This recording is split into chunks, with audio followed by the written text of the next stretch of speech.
Why do you think that there is some idea of masculinity that progressives or the left has not been able to talk to? Why do you think?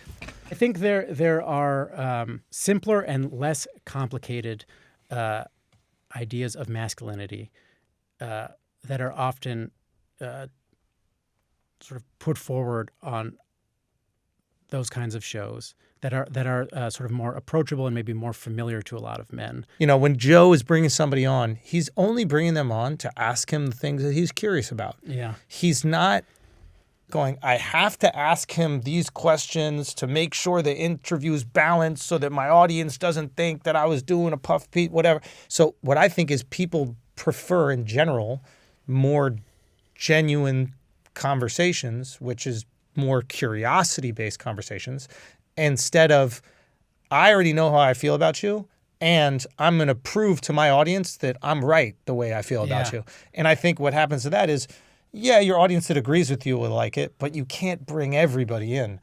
And so I think this is one part of it. I also think that the ability to kind of like speak freely, how you said before, what was it, when you're with your friends, you just kind of bust and whatever the term is, which we all do. Yeah. And saying maybe some of those no words that we don't say here and we, say we shouldn't say, but once we're with our friends, all of a sudden they're fine to say.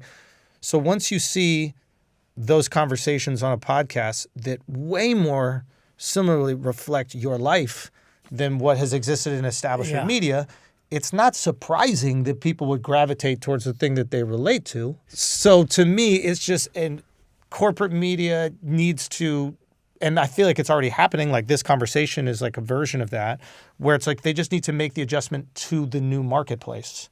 And before, when it's, the Times is competing with who else, CBS or the Post or these types of things, like you're all competing within the same rules. And then podcasts came in and threw out the rules.